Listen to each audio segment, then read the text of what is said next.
humble prayer. Kumusta ang imuhang daway ka mag-ampo sa Ginoo? Ikaw ba humble o ikaw ba garbuso diha sa imong mga pag-ampo? Pride hinders fellowship with God. Timan ang ginato na. Ang garbo babag sa ato ang pagpakigsuod sa Ginoo, sa ato ang fellowship diha sa Ginoo.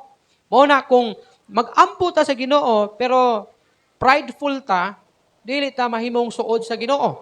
Wala tay pakipaghiusa diha sa Ginoo kay garbuso man ta. Hinumdum itong katong maniningil og buwis o katong parisiyo nga nag-ampo. Atong duha ka tawo. Ang parisiyo usa ka tawo nga nag-ampo nga garbuso, mapahitason diha siyang kaugalingon.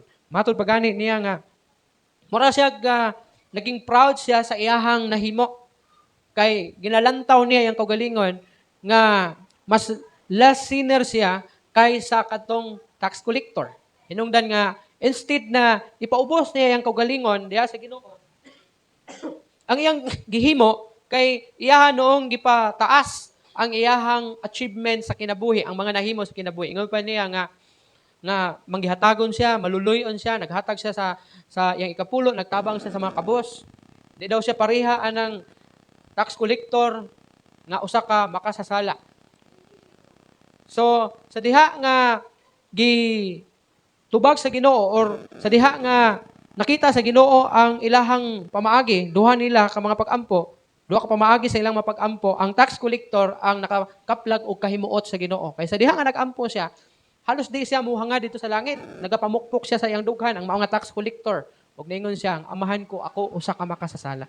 Meaning, ginaangkon niya siyang kaugalingon, nga dili siya angayan, utakos diha atubangan sa Ginoo tungod sa iyang pagkamakasasala. Pero ang mao nga parisiyo, hilabihan kagarbuso, nagpataas sa iyahang mga maayong nahimo atubangan sa Ginoo. But the end, ang gikahimutan sa Ginoo katong tax collector nga nagpamukpok sa iyang dughan.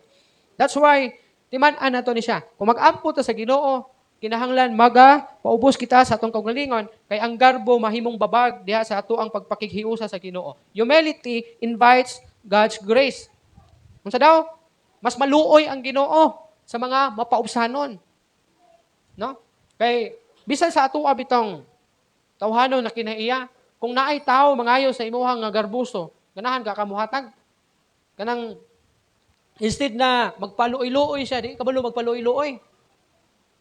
Mobito na sa mga tao bito nga kanang mailahan nimo kanang mga tao nga tinud-anay sa ilahang gipangayo. Either diya sa gobyerno, tabang diya sa gobyerno, diya sa ospital, muhilak ina sila.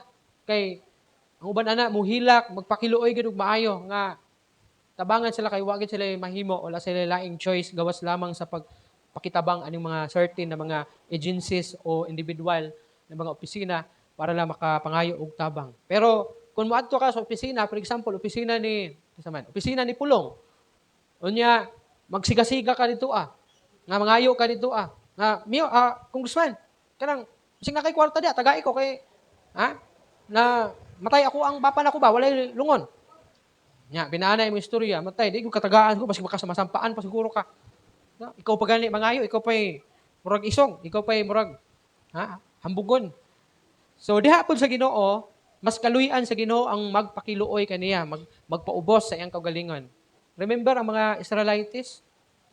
Sa diha nga maipit sila, sa diha nga wala na sila lain nga mahimo sa ilang kinabuhi, panahon nga maka-encounter sila og gubat sa nagkanalaing mga tribo o kanasuran, mutiyabaw sila atubangan sa Ginoo. Og didto pa maluoy ang Ginoo sa ilaha. Sa diha nga mo paubos sila sa ilang kaugalingon og magpakiluoy diha sa Ginoo. James chapter 4 verse 6 unsay giingon?